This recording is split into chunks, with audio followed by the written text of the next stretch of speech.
first plenary of the IASFM 14.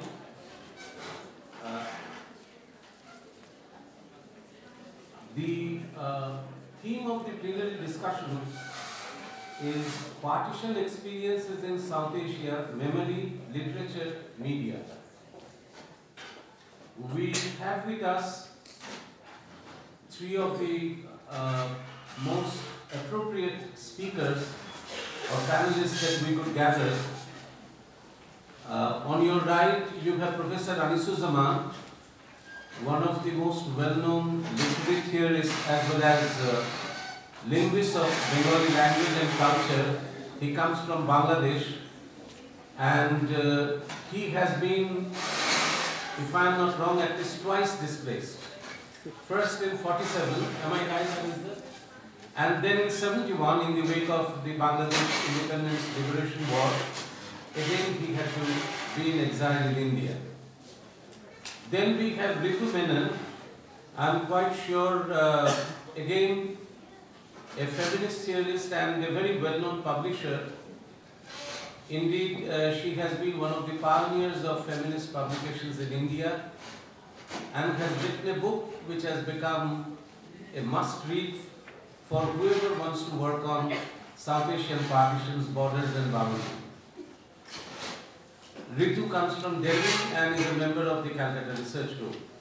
Anisuzzaman is a member of our International Advisory Body. And then we have on my left Rehman, who was the editor-in-chief of this very well-known newspaper of Pakistan, Pakistan Times, currently and for quite a long time, the director of the Human Rights Commission of Pakistan, as well as the chairperson of the South Asia Forum for Human Rights. Now, the ground rules of this panel discussion will be following: that Mr. Rehman will begin.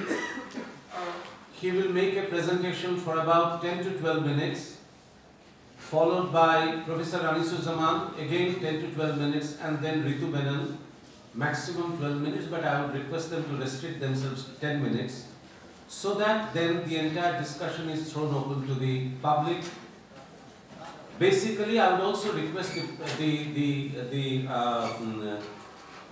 audience to take advantage of the enormous experience that the three collectively present here and ask about the role that memory has played, literature has played, and media.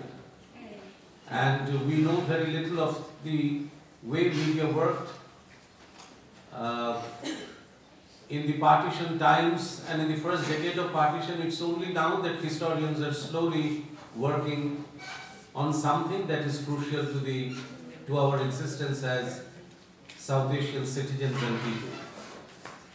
So may I ask now Mr. Rehman to open with his remarks. Thank you very much.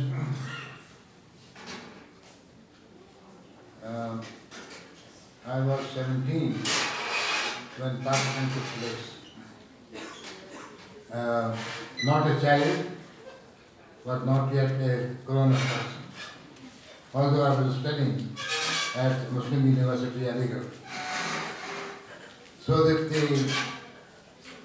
I belong to an unfortunate part of this country where we had migration by agreement, compulsory migration.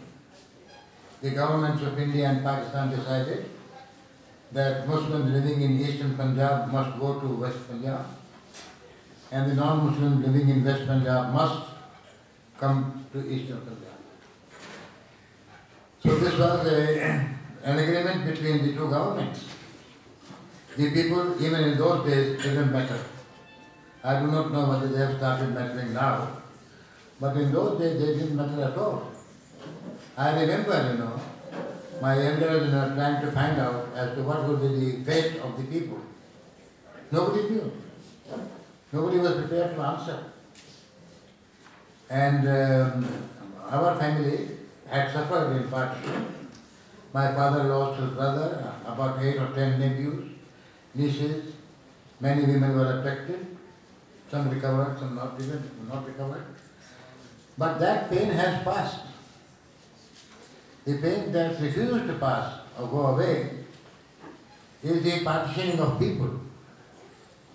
When you partition a country, you draw a line on land or post or plant force.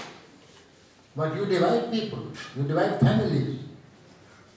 I remember, in the last days of, or the beginning of November 1947, Gandhiji sent, what his name was, Carrilal? Yes.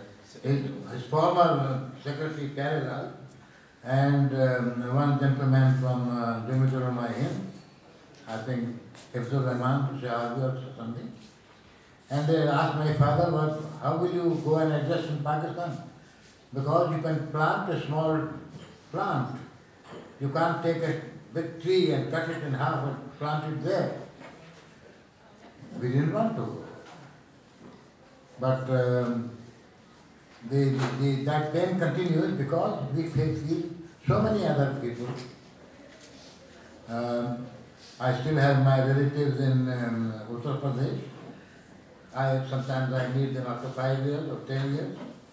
I do not know what their children are doing and how they are doing. And the impact on the Indian Muslims, 2 generations lost. Because partition made hostility permanent. It did not resolve anything, it made people hostile and enemies. You see, they don't play cricket, they have a cricket war. They don't play hockey, they have a hockey war. And unfortunately, we were let down by our writers also, as Mr. Samaddar has pointed out, that only now historians are trying to discover. On the other side, I can assure you, the big development, thousands of people killed, women raped, abducted, more than 3 million people transferred from one place to another. But we found very little mention in literature, except for Manto. Because he was a genius who foresaw what was going to happen. And he came to the conclusion about the absurdity of it all, if not madness. If you read his Toba teaching, it is a document of undying value.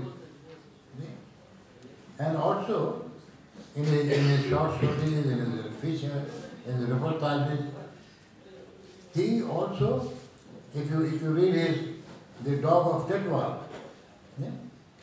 one of the finest pieces of short story writing in any literature. But the media was given behind. I remember in those days, because I was a regular reader of various newspapers, even as a student, there was no attempt to guide people as to what was happening. In this very city, when people were staying in Humayun's room, they didn't know what was going to happen. One of my best friends, from Ludhiana, he stayed in Nikodar camp for 6 months. And no arrangement for food, no arrangement for water, no arrangement for burial. He had to bury his cousin, under stones. So, but again I would say, what are we doing now? We are haggling about visits, we are haggling about visas, we are haggling about trading this, the other thing. We are haggling about most favored nation. What is it? It's all nonsense.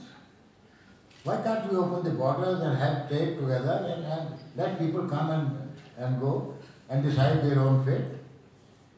And the people will decide their fate better than the Johnnies who preside over our destinies.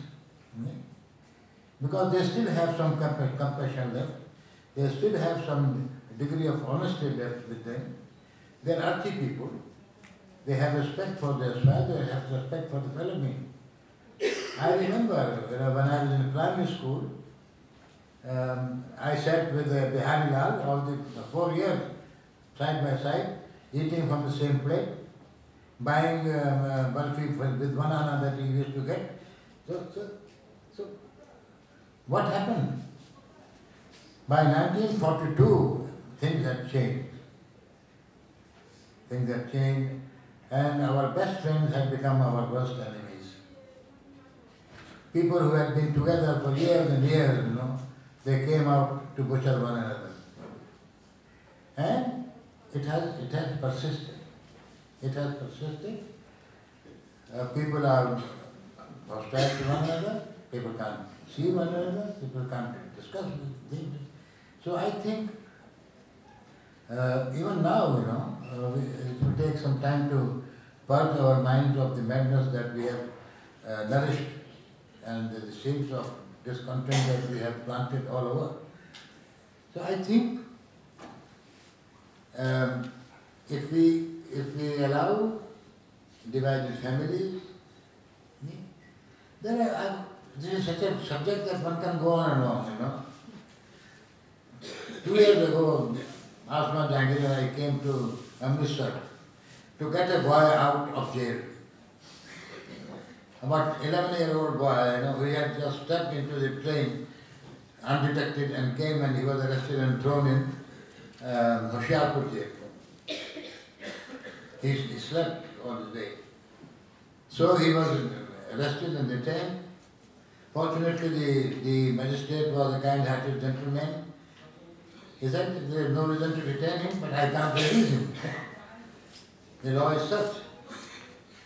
Anyway, after 3 days he was released. But even now there are more than 8,000 Pakistanis rotting in Indian jails. And this is not a correct figure. Because we still don't know as to how many others are there. The most pathetic condition is of those who have lost their mind. Staying in prison for 20 years, 25 years. There are countless stories. You must have read about the Kashmiri woman who jumped into the river because she couldn't produce a child to his stupid husband. And she was raped by a policeman and she conceived. And she delivered a child. So when she wanted to go back, she could go back, but not her child because she was Indian. The child was Indian citizen. It took us 1 year to sort this matter out. Fortunately, the woman's brothers were large-hearted people. They accepted, but it seemed they accepted her only for a short while, because after a few months she died. So it is this kind of cutting, that forced migration does. And I'm thinking, that this kind of forced migration has given an impetus to voluntary migration also. Because people think it is an easy way out, There's a problem, so we go somewhere. So earlier on, people used to go in search of work or to study, but they only went for that purpose and came back. Now we have permanent migration. One of the biggest problems now we are facing in Pakistan is the migration of Shia out of Pakistan. And all this is the communalization of politics. I wish, there should be some way of bringing the people of India and Pakistan out of 1930s and telling them that it is now 21st century now. So you bury your ideas of 20s and 1930s and face the world, We would have done wonders if we could unite and behave as good neighbors, We are spending money, wasting money on kind of weapons which we use only against our own people. So, I would suggest that the media people of South Asian countries, although they keep meeting every now and then, they should develop a campaign and persuade the politicians to come off their hook, where they have placed themselves. After having engendered so much of malice, they don't know how to unwind it. So it is for the people, or at least the organized sections of civil society, like media and writers and of course human rights activists also, social activists, to help them come off their butts and start living in the real world of ordinary people with their suffering, with their sorrows, and let them have some moments of joy in this lighter South Asian circumstance. Thank you very much.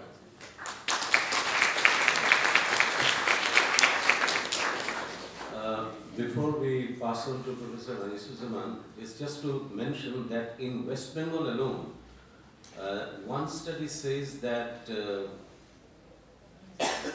about 800 women are languishing in West Bengal jails, who it is said had come from Bangladesh illegally, and there is no way to know how long they have been, when they would be released, how they can be released, what would happen to them.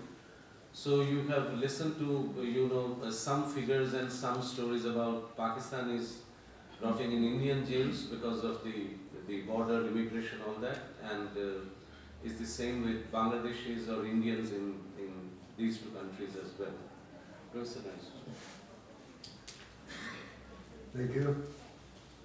I would like to thank the IASFM and the CRG for having asked me to be here this morning.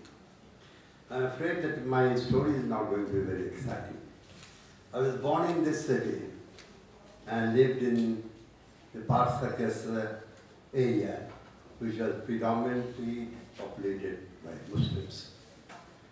But my father used to practice homeopathy. I went to school here for the first time.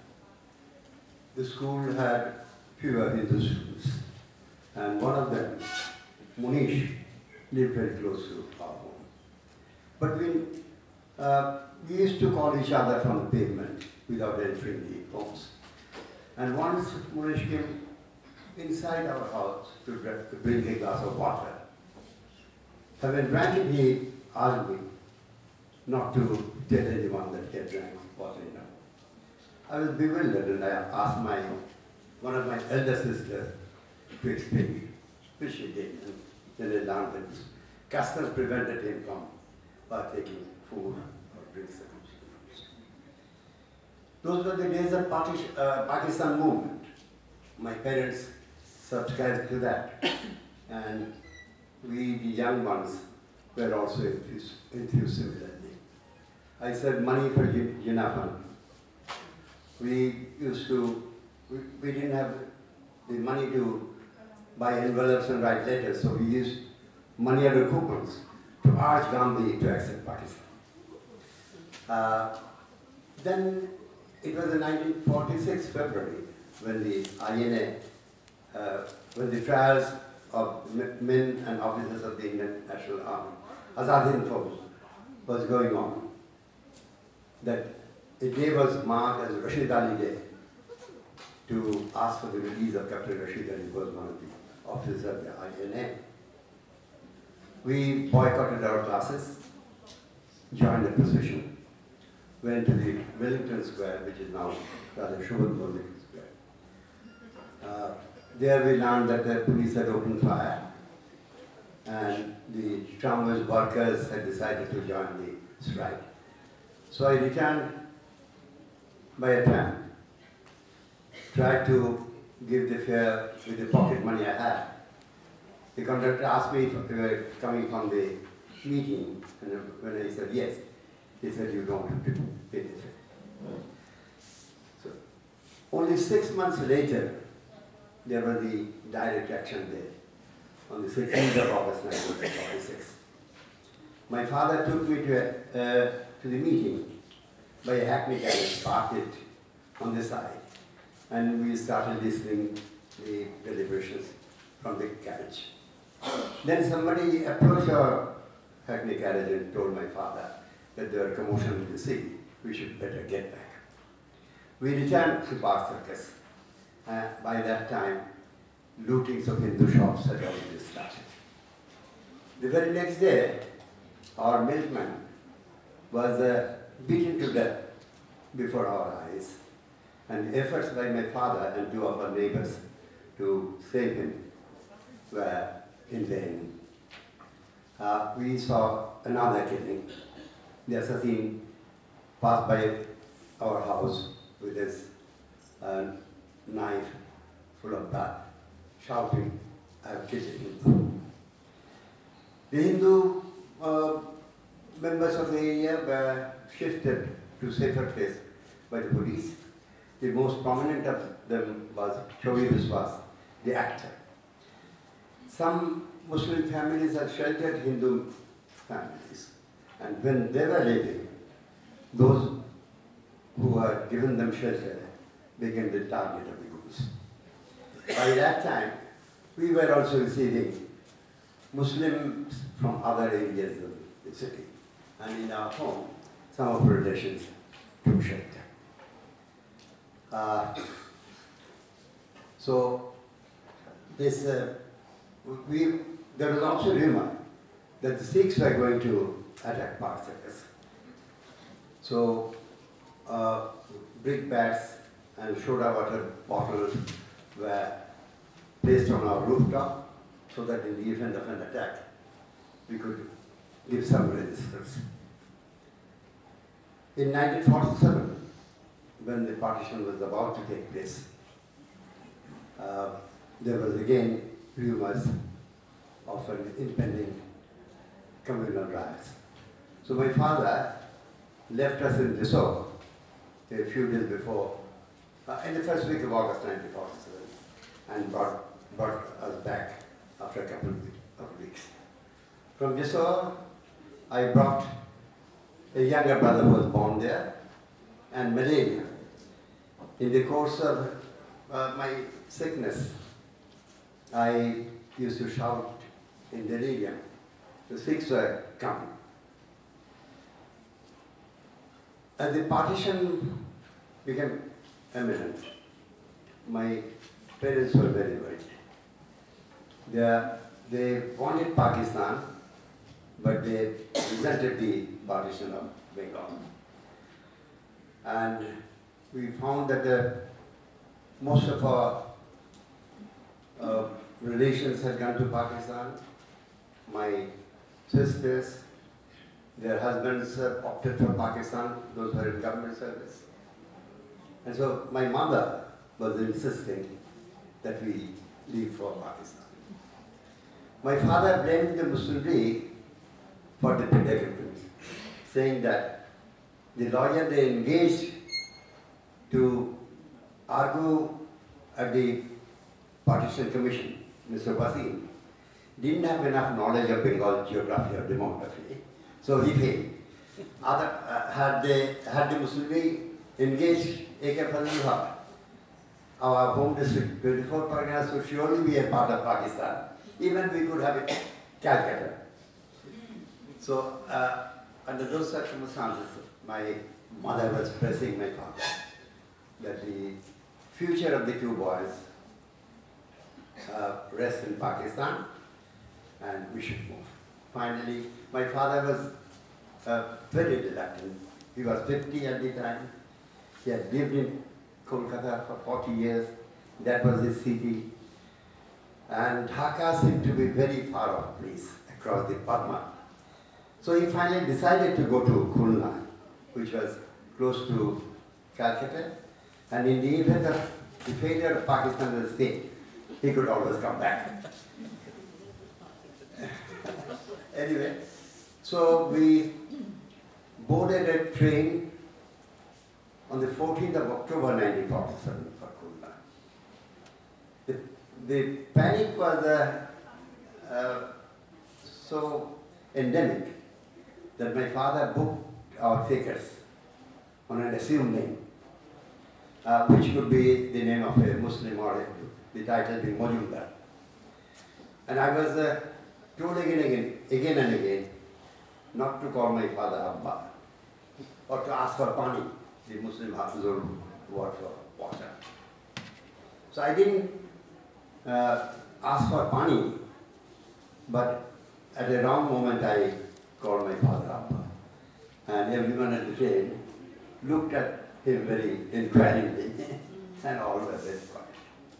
In any case, we reached Khulna without any incident, except for a small stealing on the way, and was given shelter by a relation. As we went to bed, our features seemed to be as dim as the room with a kerosene lamp. We finally landed in Dhaka next year, and then we saw the people, the migrants from Bihar were housed in railway apartments. 2-3 families in a single one, partitioned by a piece of cloth. As Ranabir mentioned, that I should say, as history would have it, I became a refugee again during the Bangladesh Liberation War in 1971. And having spent 3 weeks in Agartala, Tripura, I came back to Kolkata, stayed with a relation in the same area where we used to stay before we left Kolkata. And I walked back by our old house almost every day during the next 8 months. Thank you.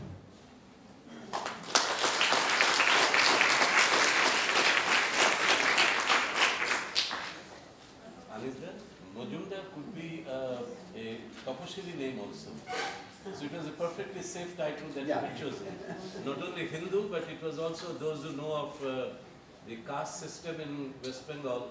So Majumdar can be, it's a landowning title. So it can be a Hindu, it can be a Hindu person's title, it can be a Muslim's, but it can also be a scheduled caste title. So it's the perfectly safe title when you want to be, you know, you don't want to disclose your identity. Ritu.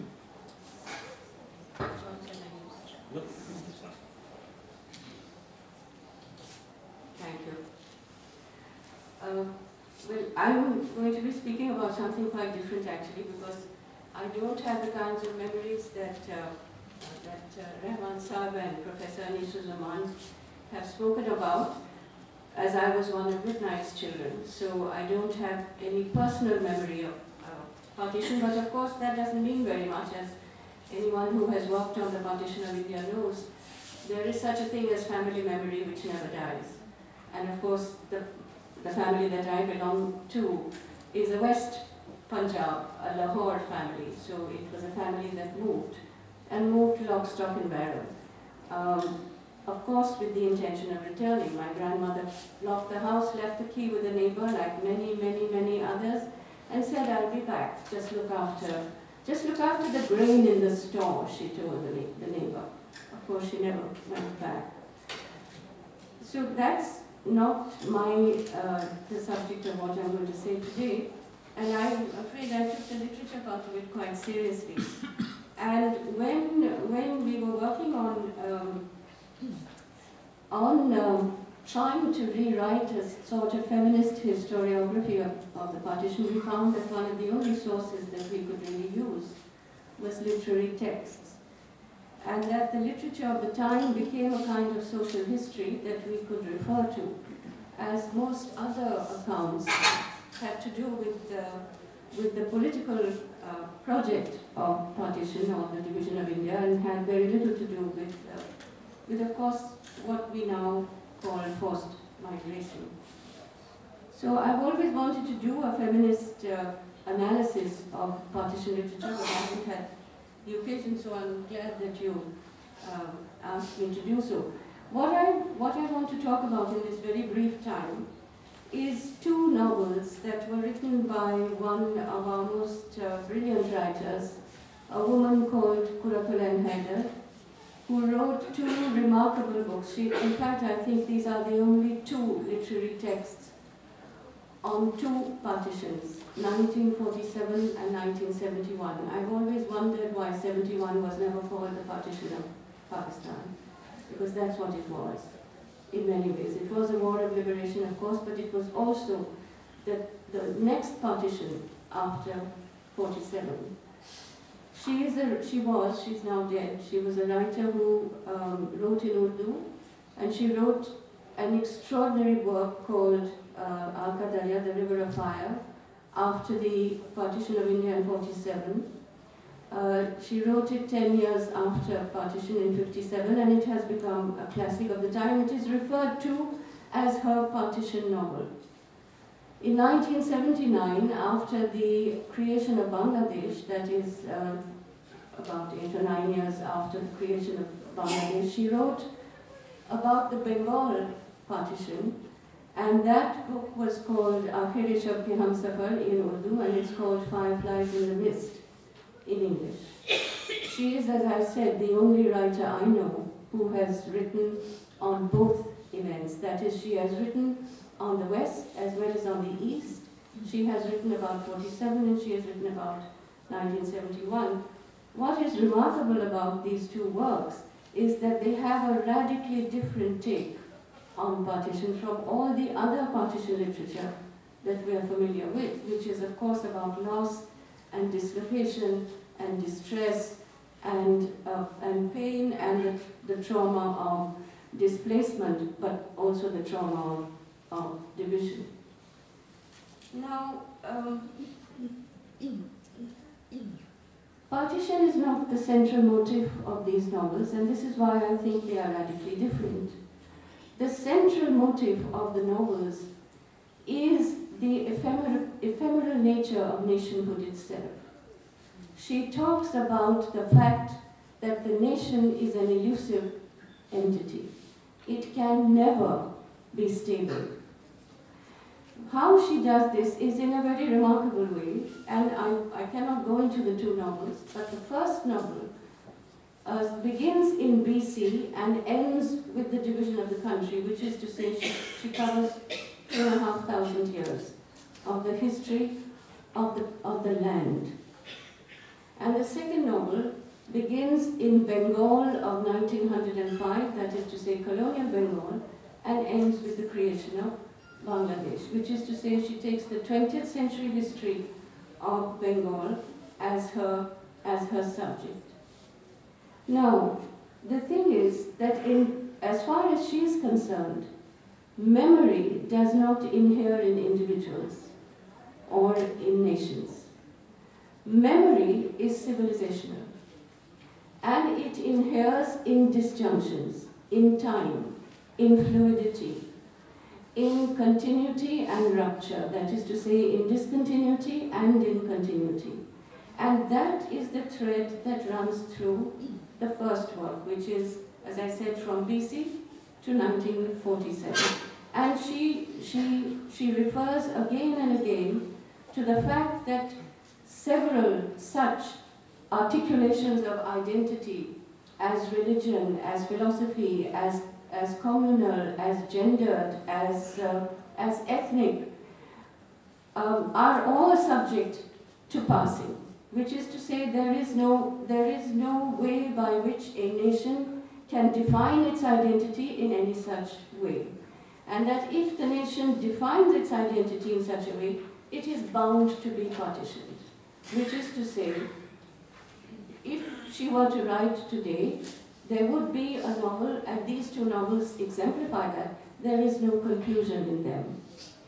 Neither novel concludes.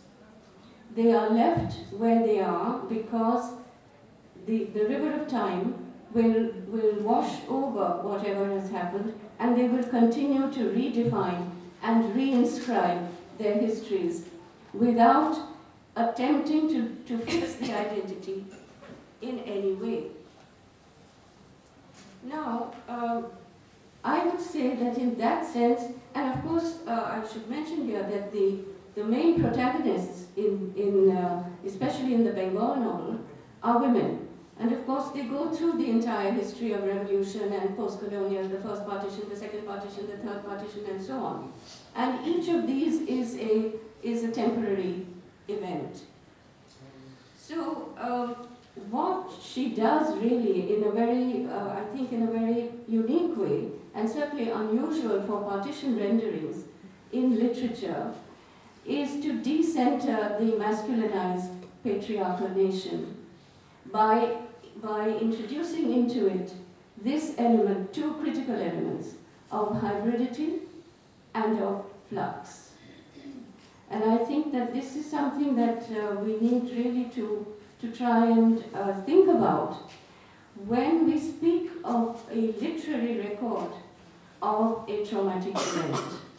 What kind of literature will endure from that time? And what kind of literary rendering actually makes a comment on the project itself? And by project, I mean the project of nationhood. Thank you.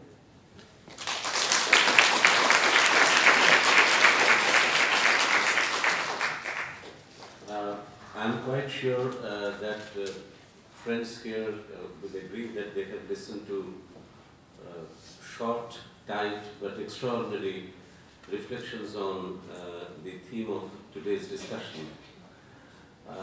Mr. Rehman actually speaks of the way that, is there any possibility, I mean, to my mind he raises the question that is there any possibility of traveling back to 30s collectively, so that the 30s of the last century, so that we can realize that this was a time of insanity or whatever it was, and it is better that we understand that in the second decade of the 21st century, that we need not stay in the decade of the 30s or 40s of the last century.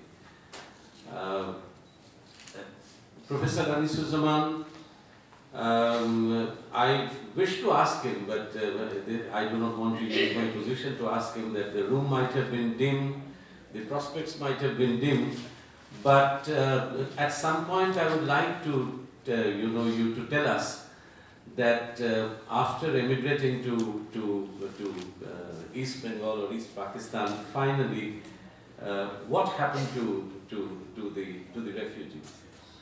And so in some sense, can we say that not always forced migration brings the dimness of life, but can it be in some sense, on some occasions, can it bring some prospects of a better future?